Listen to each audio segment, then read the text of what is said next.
All right. What is going on, everyone? Welcome on into the Check Your Brain podcast. My name is Tony Mazur. Thank you for listening to this on the podcatchers such as Spotify and Apple Podcasts. Thank you for watching this on YouTube, Rumble, and X. And if you want more content from me, why would you? But just in case, just throwing it out there, I'm on Patreon at patreon.com/Tony Mazur. For $3 a month, you get like four, maybe five episodes per week, depending on how I feel. Again, patreon.com/Tony Mazur. Subscribe today. Before I get to my guest, I have to do a quick intro before I get to her. Just a little preamble here. I've done a lot of controversial topics over the years, whether it's about politics or conspiracy theories or anything. And people who are fans of mine would be like, oh, yeah, no, that's an interesting, that's plausible. I like that. Except when I talk about marijuana. And even people who are diehard fans of mine will sit there and say, Tony, I'm with you on this conspiracy theory or that political event or that cultural event. But man, you gotta wake up to the marijuana stuff. It's natural, it's this and that. And again, fans of mine will tell me this. They'll message me saying, I'm with you on all this, but your takes on marijuana are just, and when I say my takes, I'm saying I don't think it's as benign as you think it is, unless you are coming from a mindset that it's still the 1960s or even the 1990s, where it's just, oh, we got some seeds and stems. We're going to smoke a little bit. It's no problem. You wet the towel, you shove it under the door so the RA doesn't know, or you blow the smoke rings out the window, or you put the fan on, or you put Axe body spray all over. Trust me, we all know. We all know we can smell it on you. And so that's why I have to talk about this because it's not, especially if you have younger kids or teenagers or adults now, that it ain't your grandfather's Mary Jane. And that's who we're going to talk about in today's episode. And I am pleased to be joined by someone who's just, I've heard her on a number of shows. I've read a lot of her work. Her name is Laura Stack, and she's the head of Johnny's Ambassadors, and I'm going to share the page in a little bit, and we'll talk a little bit about it. But first of all, Laura, thank you for joining me here on the podcast. Thank you, Tony. I appreciate being here. Happy to talk about anything you want to related to marijuana. Yep, and that's what we're going to talk about because you have, unfortunately, some personal experience, not just for Yes. indulging in it, but what you had to deal with your son Johnny, who was 19 years old, and we lost him. And I think when people hear about the story and they say that he's dead and marijuana is the cause, again, people are still looking at it through this lens of the 1960s, maybe the 2000s of what do you mean he's dead? You can't, marijuana is not a drug. You can't overdose on it. But I want you to tell his story a little bit about the background and why you started Johnny's Ambassadors. Yeah, and I hear that all the time. And marijuana can't kill you, and it doesn't kill you directly, of course, but uh, you know, it also can cause psychosis, which can cause you to be suicidal, which is what happened to Johnny, sadly. And listen, I'm not a prude. I used weed. I smoked weed.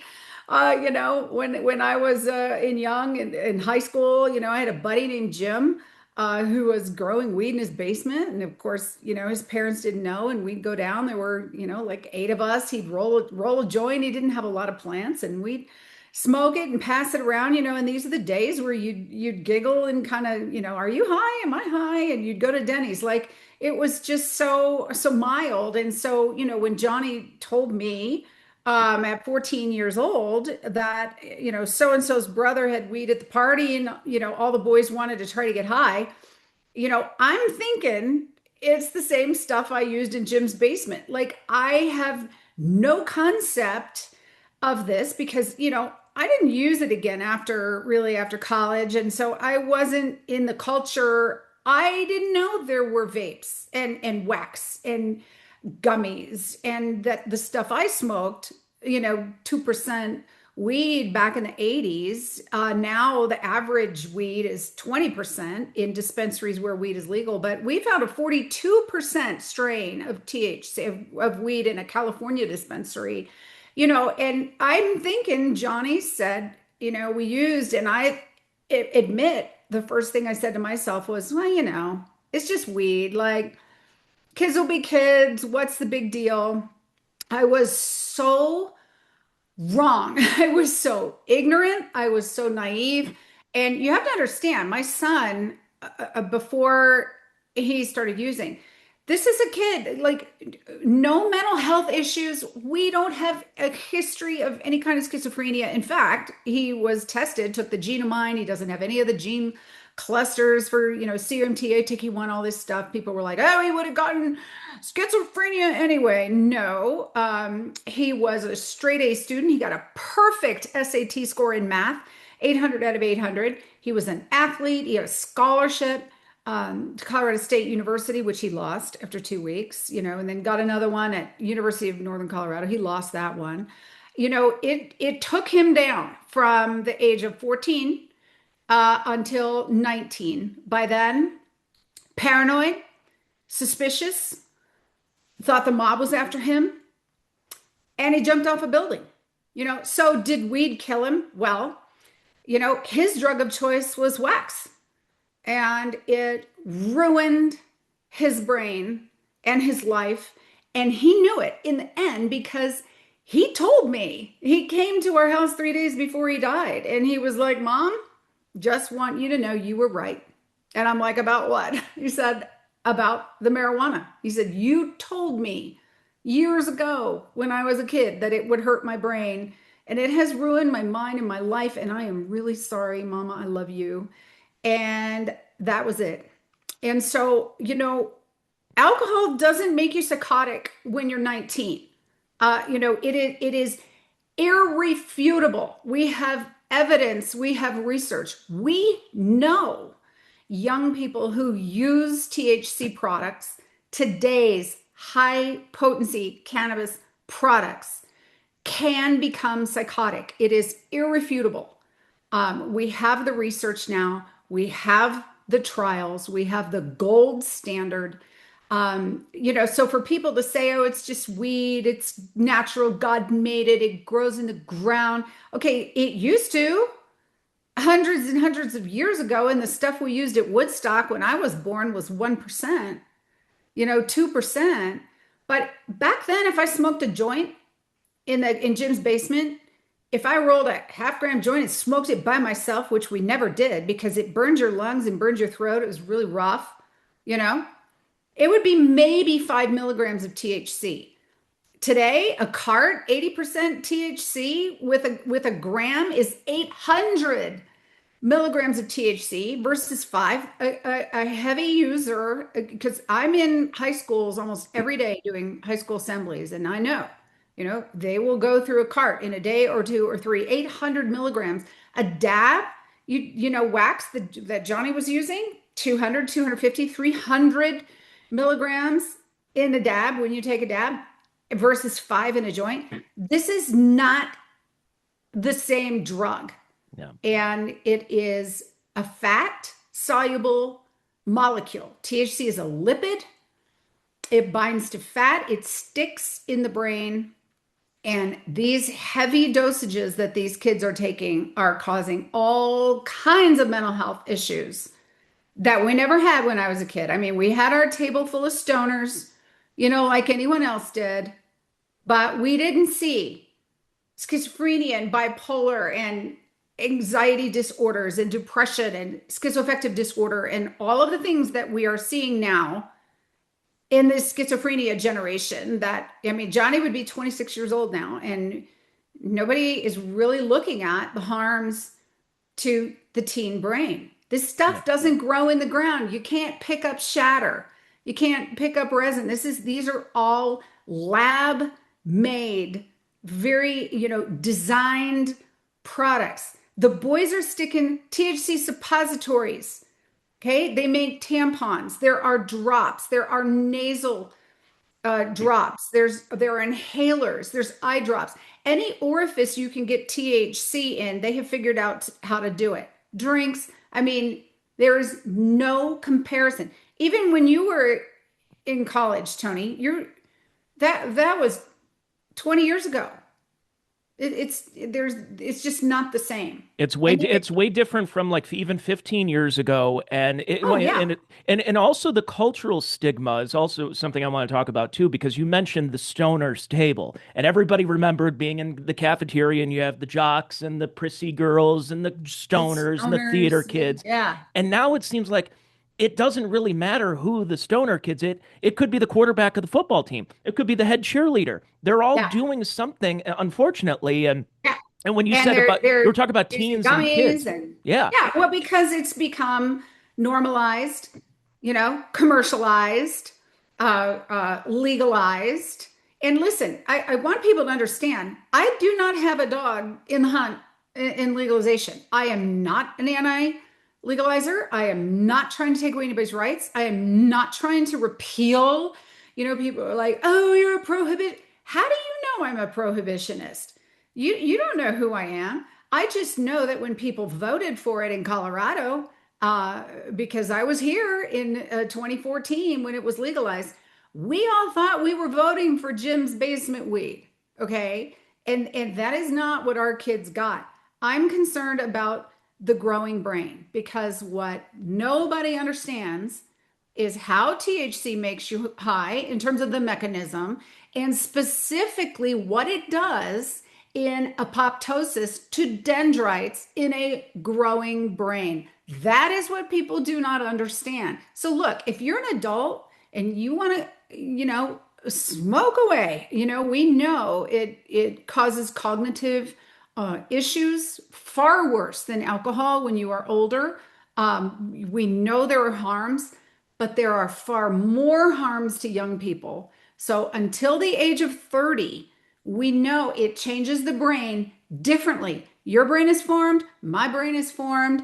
All right. Not that it's guaranteed to be harmless for anybody, but we are not going to have the same level of impact when we use as young people are. And you can't tell me, oh, yeah, I think kids should smoke weed. I ask stoners all the time, you think what? Are you saying kids should smoke weed? And they're like, of course not. And then I'm like, okay, then we're on the same page. Yeah. Like then we're on the same side. Like, why are you railing on me here? So I think we have to really separate the issues. And if people would simply acknowledge this is different stuff, this is high potency, it affects the brains of forming children. We need to protect children's brains. It shouldn't be so accessible because it is. And that is what happens as a result when you legalize. I mean, these poor kids, there's a dispensary on every corner. So of course it's normal, Yeah. right? I mean, when I was a kid, you'd be freaking out like, oh my God, the police are gonna catch me. Like, Yeah, if you you know, wanted to buy weed, like my friend of mine, Dave Landau, is a comedian. He does a bit where back in the day, it's like you'd hoot like an owl, and then someone's chirping like a bird over here, just so that was the code name. And now, and now if you go up to Monroe, Michigan, for example, there's an old KFC that's a weed dispensary oh yeah, next door to a Taco Bell that's it now a does. weed dispensary, and a former Blockbuster Video that's a It's weed everywhere. dispensary. Even in states where it's not legal, it doesn't. It's everywhere. You get it mail order. You go to the next state. You go, and even in places like Texas and Florida, it's all hemp products. They just take the CBD, run it through isomerization, close a carbon molecule, move a double bind, boom, you've got Delta 8, right? Delta 10, THCA, THCO, THCP. None of these products existed, and only one of the 80 to 100 cannabinoids that are in weed, THC and CBD, which is not psychoactive, those are the only two FDA approved cannabinoids that are in medications for very specific medical purposes. Everything else is off label, and there is no FDA approved weed. So people are self medicating all of these issues that have not been proven. In fact, there was a huge new longitudinal study that just came out in the Lancet just a few weeks ago saying that none of these medical uses are proven in actual medicine. And so people get all upset when you try to, take away their medicine. And what we're finding in young people is that this is leading to the onset of these mental disorders. And in the American Psychiatric Association says there is no scientific evidence that cannabis is in any way beneficial for the treatment of any psychiatric disorder. It does not make anxiety better, it makes it worse. It does not make depression better, it makes it worse. We know this. But yet people are like, oh, well, if I don't do it, then It makes it, well, of course, because you're coming off of a drug that you are addicted to, right? And it takes 4 weeks from last use because it is fat soluble to be leached through your system and out of your body. And your own natural feel good chemicals, anandamide, 2-AG, can come back and you can start to feel better. Because just like if you try to quit nicotine cold turkey, of course you're going to feel crappy, Yeah. right? And they go, oh, it's helping me. When I stop using it, this happens. Well, of course it does, because you have cannabis use disorder. I always say, people always say, how do I know if I'm addicted to it? Try to stop using it, right? Simple as that, right? I mean, Yeah. at least when you How do you you do it? mentioned about tobacco and nicotine of trying to get off of cigarettes. So Ugh, we all grew up around people who were smoking I cigarettes, smoked. Yeah. you try the patch, you try the gum, you try doing things where you're like, I know this is bad for me. You don't even need to look at the labels to say that this is bad for me. It's Right. we know it's bad. I'm You addicted know it's to it. bad. The problem is now because of this destigmatization that it's now considered, oh, well, no, this is healthy. This is supposed to help your mental state. So now because can smoke it inside, and it's like, no, see, my walls are not stained. I can just do this all the time. And you're seeing the Yeah. vapes, the amount of people who are doing this all across the board. Yeah. And not only that, it's also the other products.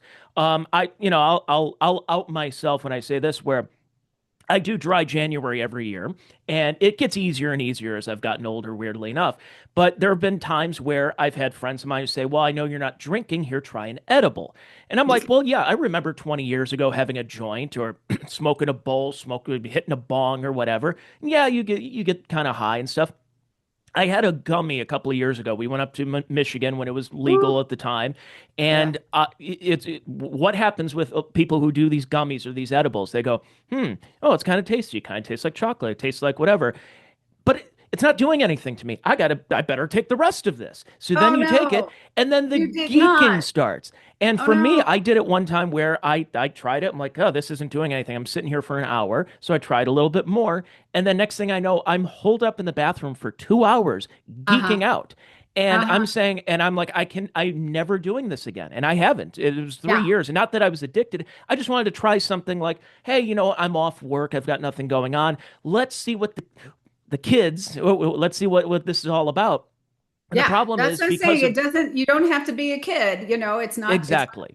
here, the gummies are very dangerous because people don't understand when it goes through your digestion, it's a very different process. I mean, a typical dispensary gummy is going to be 50 milligrams of THC, and only 10 milligrams is a serving size. So what they want you to do is like eat an ear, right? And of course, nobody reads the package and understands that and knows, oh, I'm going to eat it here. And then when you eat it, what happens? Nothing, right? You have to wait 30, 60 minutes before you feel anything. And then now you're eating more and more. We have seen acute overdoses and intoxications with just what you're talking about. I have a friend who took 2 hits on a friend's dab pen when she was visiting from Virginia, and she was in a mental hospital for 2 weeks hallucinating because she thought the nurses were shapeshifters. Like, this stuff in research has shown to induce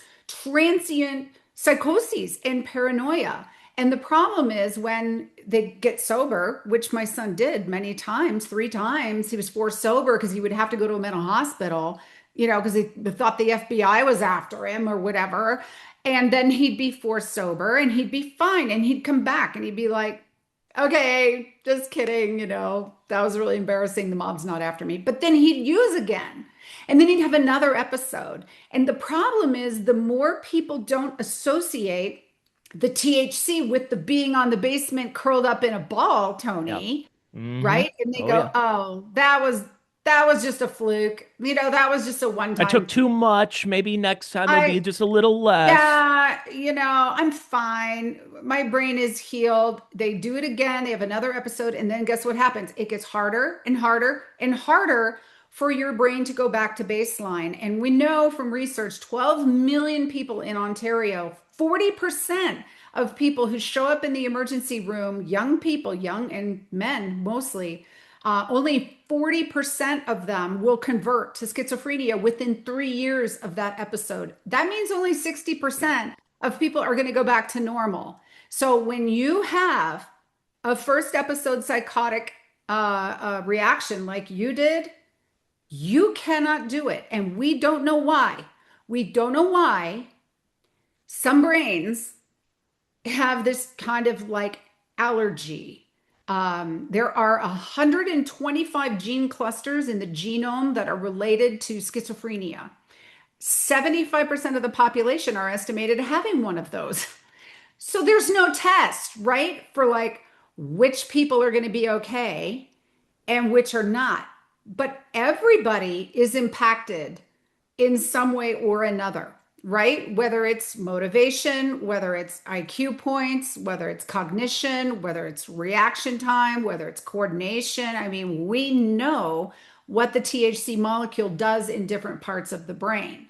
But this kind of acceptance of it is a huge misinformation campaign, of course, by the marijuana industry to want people to think it's safe and harmless and natural and medical and helpful, because the number one user, right, the young people ages 18 through 24, right, and we know that heavy users fund a big part of the marijuana industry.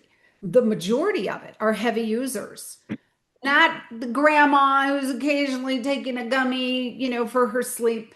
It's the daily to near daily users, and that is what they need you to be addicted. Yes. And this is what happens to teens. Like they'll take a hit, like you're like, oh, I hit a bong, okay, and they do that once a month, and now they do it on once a week on the weekend, and then it becomes this and becomes this, and now they're tolerant, and now they're hitting that vape every Wake and day. bake.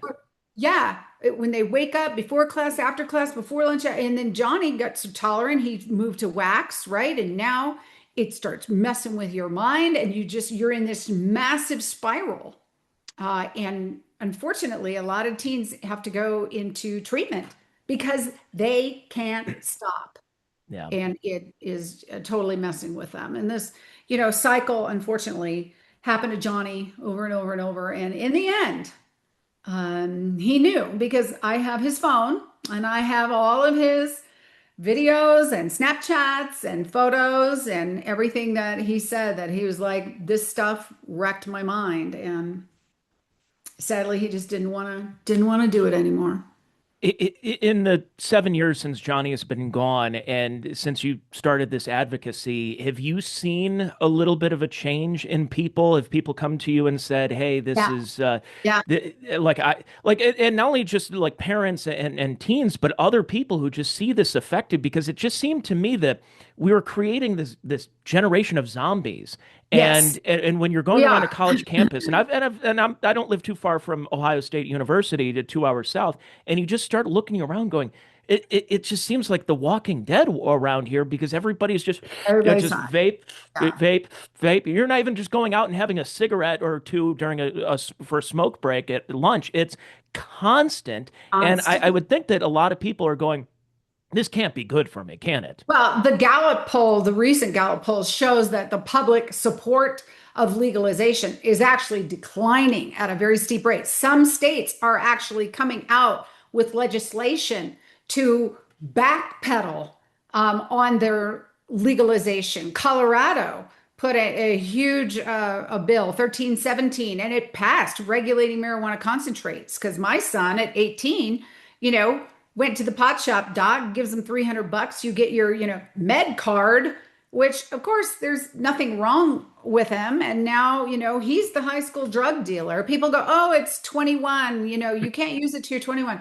That's not actually true. It's 18, for medical, and thousands and thousands and thousands of students in every state who are seniors in high school have these med cards, and they're going around. So everybody's noticing this. Everything stinks. You fly into Denver, you fly into Ohio, Columbus, you fly into Vegas. It stinks. The rental cars stink. We can see what this is doing to our teens, to behavioral health, to emergency room visits, to poisonings. We've had a 600% increase in calls to the Rocky Mountain Poison Control Center since legalization, to crashes, to people, who drive high and don't think it's doing anything to them, to crime. I mean, you can point to situation after situation and say, where has the benefit been in legalizing? The New York Times just put out a huge expose taking back everything they said about I legalizing and saw said, that. "Okay, never mind, we're kidding. This has been horrible. Use is skyrocketing, and all these problems, especially the mental health problems that we're seeing in young people. And with tobacco, I mean, you're right. If it takes another 70 years for people like it did with tobacco for them to say, oh, it's addictive and it's causing problems, I mean, we are going to lose generations of young people to this stuff. So that's what we're doing in Johnny's Ambassadors. We are trying really hard to educate teens and parents and communities about the very real harms of these high potency cannabis products on youth, on brain development, on mental illness, on addiction. And sadly, we know it also shows a correlation with increased suicidality in states where it's more marijuana friendly. So I, again, am all about protecting the young brain and figuring out how to do that like we did in Colorado with 1317. When you're 18, now you have to have two doctors who independently verify that you have a chronic and debilitating condition. They have to pull your mental health records. We have had a dramatic decline in the use of medical marijuana, like half. And doctors are closing because they're not willing to raise their hand and say, oh yeah, this person has a debilitating condition. They're just doing it for the profits. We've gone from 6,000 18-year-olds with med cards to under 800. Wow. So it works. You can absolutely put guardrails in place to protect young people. Again, if you're an adult, but people have noticed, the media have noticed, parents have noticed. Sadly, we have 20,000 ambassadors and 2,500 parents right now in our support group whose children are in cannabis-induced psychosis. 2,500. And we're just this teeny tiny little nonprofit.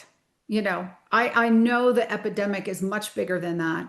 And all of the marijuana industry and the Soros funding and all, it's just everybody that's funding all of this, we can't compete with that. We don't have that kind of funding. So we're doing what we can to get out. I do middle and high school assemblies. We have 260 trainers who are out there just trying to educate teens about, again, very scientific, not, you can't come at kids like, don't do drugs, drugs are bad, the whole just say Oh, no, I was going to ask you that because I am a product of the dare, Dare generation, and how we have the dare, Dare so, officers that would come in, and uh, it was fun to get you get the T-shirt with the big red letters and everything, and there's the Dare lion, and they say, kids, you shouldn't do drugs, and I my know. mom tells the story that I think I may have been 5 or 6 years old, maybe in kindergarten, and I came home saying, "Mom, what's crack cocaine?" And she almost fell off the bar stool she was Yeah. sitting on, going, They were "What?" introducing drugs to kids. I mean, so this was not a good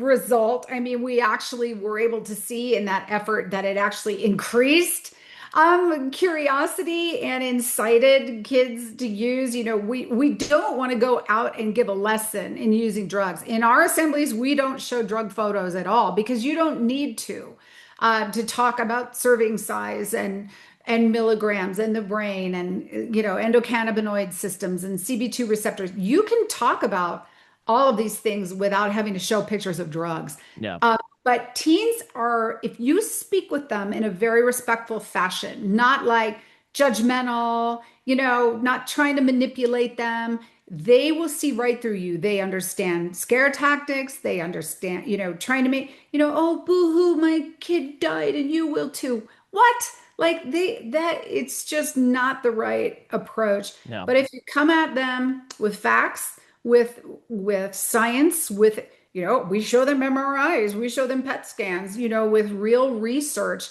they're fascinated and they listen and they come up to me and tell me, wow, I I had no idea. Like nobody has bothered to explain to me before, how THC makes you high and specifically what it can do to my brain. I think I need to reevaluate. I think I might have a problem. I think I need to cut back. I think I need to stop. I hear it all the time now. And so I think we have to do a better job getting the message out to teens that this stuff is not benign and it is not harmless. And even with older people and adults, we know from, the experiences we see, it's not harmless for them either. But that's really kind of an uphill battle that we really don't fight. And again, I like your approach that you're not a fuddy-duddy. You're not a nun who's going up there and just scolding people. Oh It's, my yeah, gosh. no, Yeah. I was in college too. I was not a good kid. Yeah, and Yeah, you I come get it. across I get it. because I think a lot of people feel that way. Like I felt that with the, this is your brain on drugs, and it seemed like it was a scolding session. And what you're doing is you're saying like, look, you know, I'm not perfect. I'm not a saint. I'm not canonized, nothing like that. But understand though that whatever is being presented to you has been many ways a lie. And Yeah. if you think that the people in big tobacco, who by the way should note, just point this out, the people back in decades ago in big tobacco, they all got jobs in big food by the 1980s when the stigmatization of tobacco was going away. And then they went into big food. And then now we all wonder why everyone's all fat and has high Well, cholesterol and high and now blood they're in pressure. big marijuana because Exactly. they're just using the same playbook, and they're going to get away with it as long as they can, just like they did with big tobacco. But, meanwhile, all of these synthetic products are, now Colorado's legalized psilocybin. And so, they're just moving from one thing to the next to the next. And make no mistake, I mean, the goal of the industry is to legalize all drugs, so we have to fight these, but we do need one at a time for people to understand that it isn't just weed. This stuff is a narcotic. It is a hard drug. And especially today, kids have to be, real careful. I yet haven't seen any reports, confirmed lab reports of something being laced with fentanyl. People go, oh, it must have been laced. It's like, yeah, laced with THC. Like, do you know how strong this product is that you're using right here? But you got to be careful these days about what we're using. And the next thing will be all these synthetics Yes. that are up and coming. So we've got to go out there and talk to kids. I mean, all substances are bad. The problem is everybody knows one pill can kill.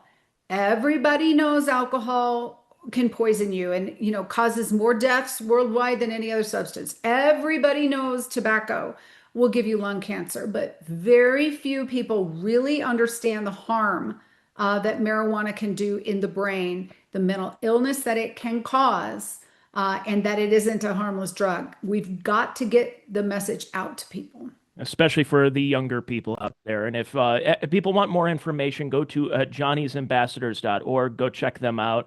I follow you folks on Instagram as well. So if you have younger, if you have teens, and I know a lot of people, especially in my audience, who are in their early 20s and have been propagandized into thinking that marijuana is benign and it's just like our parents and grandparents and seeds and stems and all that stuff. And it's not.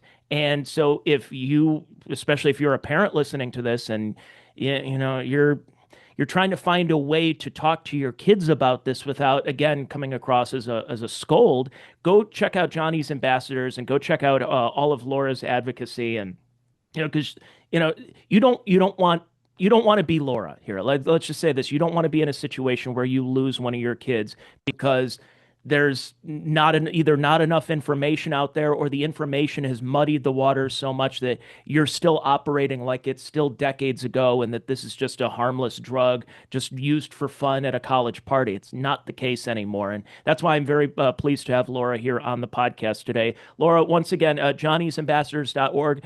Any more information you'd like to get out there for us? That's awesome. Well said. And this is unfortunately preventable. And I think if I knew now what I know then, or knew then what I know now, I might have been able to save him. And I certainly wouldn't have reacted the same way I did, which is like, oh, it's just weed. It is not just weed. And I know with all my heart, if he had not started using, it's very likely that he would be here with me today. So I know this is, for me, this is very healing. I can't save my son, but I can try to save others through education. And I just really appreciate the opportunity to talk about it. Thanks for having me, Tony. Absolutely. And thank you, folks, for checking out the show. And again, check out johnny'sambassadors.org if you have any more questions. Thank you, everybody. I'll be back with you next week for another episode of the free version of the Check Your Brain podcast. Again, patreon.com/Tony Mazur. Don't worry about me. Go check out Laura's work over at Johnny's Ambassadors. Thank you, everybody. I'll talk to you soon. Bye now.